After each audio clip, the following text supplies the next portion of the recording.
Assalamualaikum warahmatullahi wabarakatuh. Salam sejahtera untuk kita semua. Salam jumpa kembali dengan saya dari channel Up to Date Mas Guru ya, yang akan menyampaikan informasi mengenai perubahan ya mekanisme pengajuan pensiunan untuk berlaku 2025. Ini tentu saja sangat menggembirakan ya. Mari kita simak Bapak Ibu para pensiunan informasi mengenai pengubahan ya, perubahan skema mekanisme pengajuan pensiunan oleh Presiden Prabowo Subianto. Mari kita simak bersama informasi selengkapnya.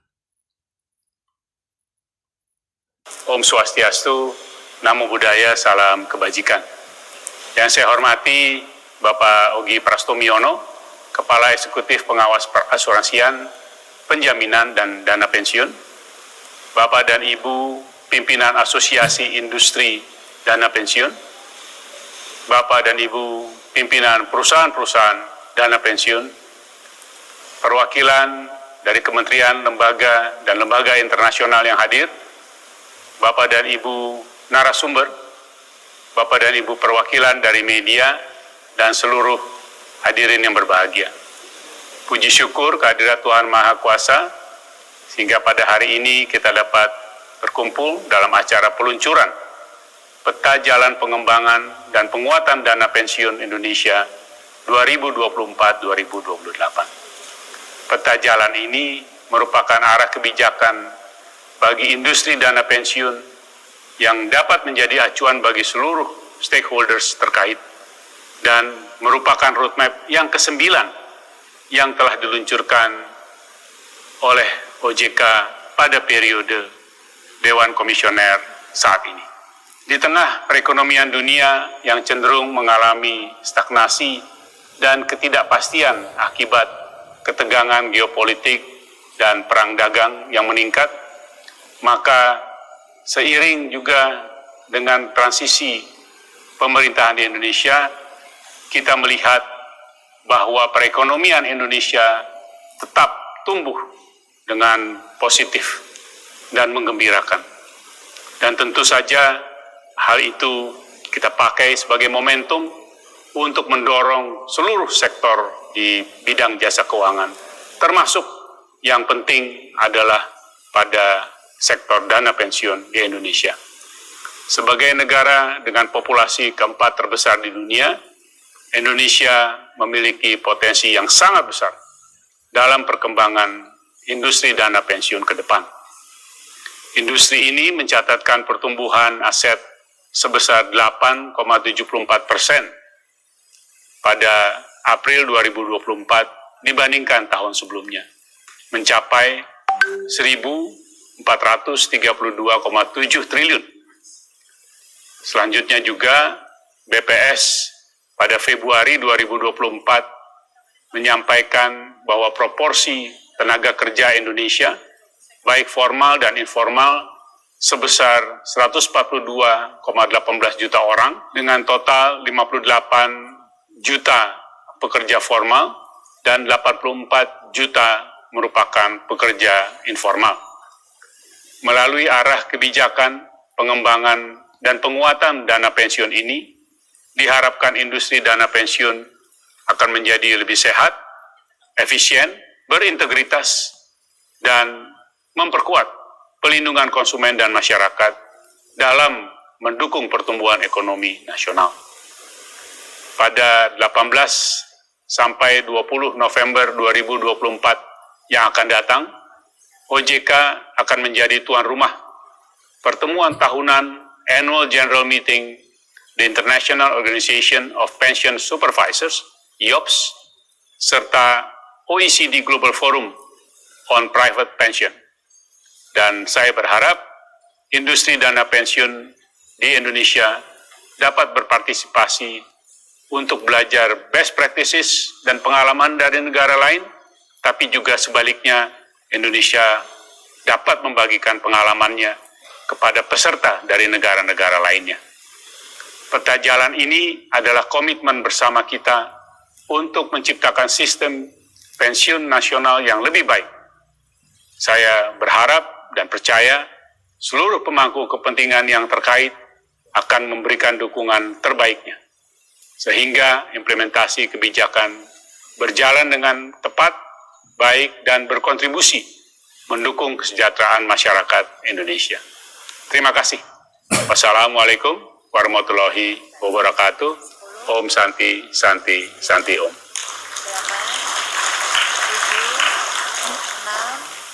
Jika melihat sistem pensiun di Indonesia, saat ini Indonesia memiliki dua pilar utama, yaitu dana pensiun wajib dan dana pensiun sukarela. Pilar pertama terdiri dari program terkait jaminan hari tua dan jaminan pensiun baik untuk pekerja di private sectors, ASN, serta anggota TNI Polri, di mana untuk pilar pertama akan dikuatkan berdasarkan Undang-Undang P2SK dengan adanya program pensiun tambahan yang bersifat wajib. Pilar kedua adalah program pensiun sukarela yang diselenggarakan oleh Badan Hukum Dana Pensiun. Bapak Ibu hadirin sekalian, secara statistik OJK melakukan perubahan sudut pandang di mana sebelumnya dana pensiun wajib dimasukkan ke dalam kelompok perasuransian, yaitu asuransi sosial. Namun sejak Januari 2024, statistik tersebut diperbaharui sehingga masuk ke dalam kelompok dana pensiun. Hal tersebut bertujuan memberikan gambaran lebih utuh mengenai kondisi ekosistem pensiun di Indonesia saat ini. Secara agregat, total aset dana pensiun per akhir Mei 2024 sudah mencapai 1.439,71 triliun rupiah atau tumbuh 8,36% year on year, atau jika melihat compound annual growth rate pada periode 2020 sampai 2023 mencapai 9,95%.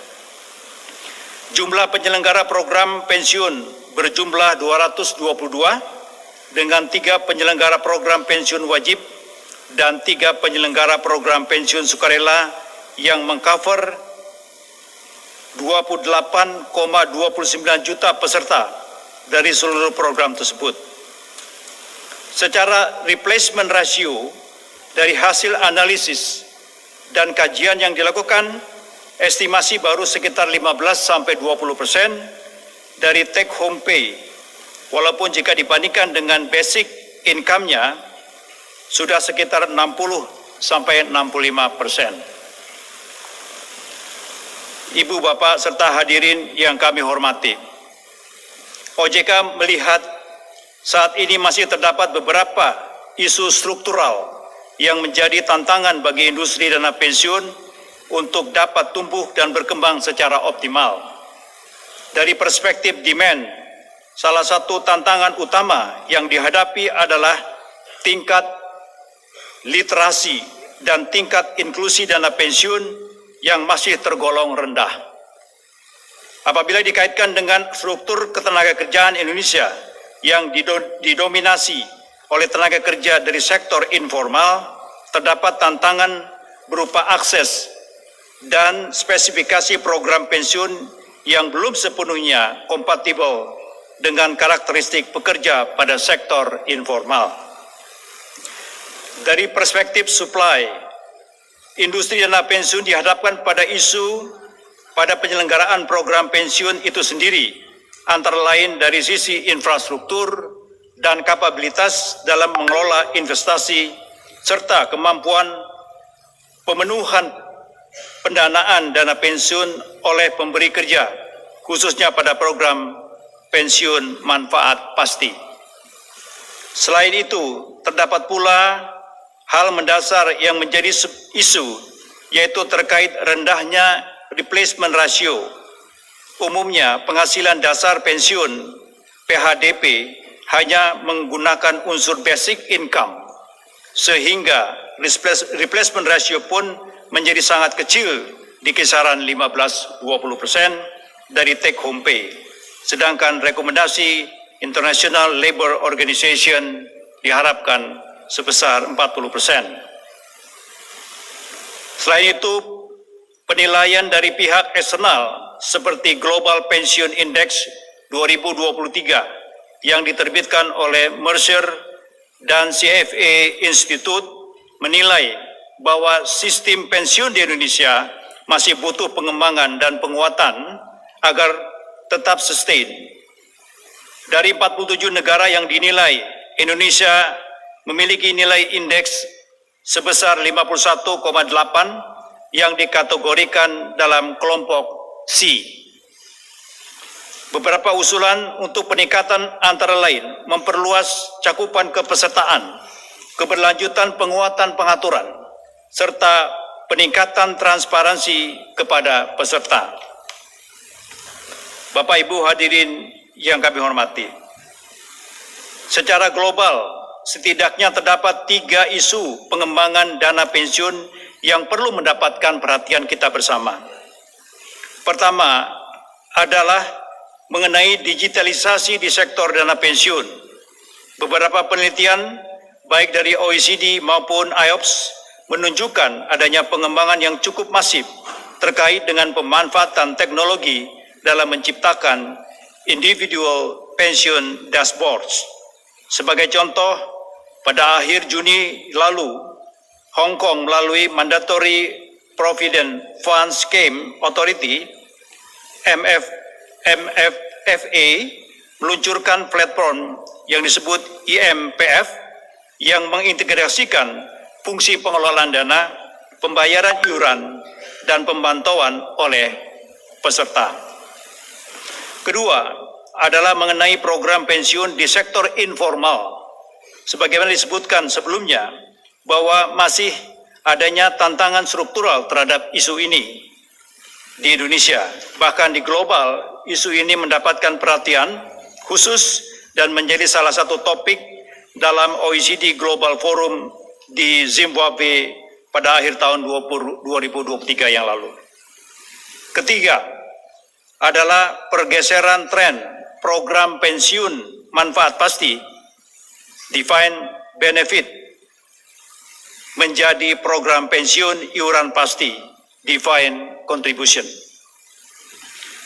Pada forum terbaru di bulan Juni kemarin, IOPS menyampaikan bahwa akan dilakukan revisi atas IOPS Principles yang menjadi acuan OJK dalam melakukan proses pengawasan.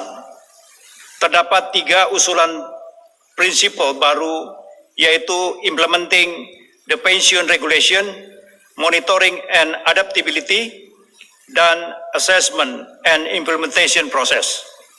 Selain itu, terdapat 2 penyesuaian terhadap IO principle yang sudah ada, yaitu objective and responsibilities dan transparency and communication. Bapak Ibu, demikian ya Bapak Ibu mengenai informasi berkaitan dengan perubahan skema pensiunan yang akan diubah ya oleh pemerintahan Presiden Prabowo Subianto yang tentunya akan dimulai di tahun 2025. Semoga perubahan ini bisa mendapatkan dampak yang positif ya bagi para pensiunan sehingga menjadi sejahtera. Terima kasih atas perhatiannya. Mohon maaf apabila ada kesalahan dalam penyampaian. Sampai jumpa kembali. Assalamualaikum warahmatullahi wabarakatuh. Jangan lupa subscribe, like, isi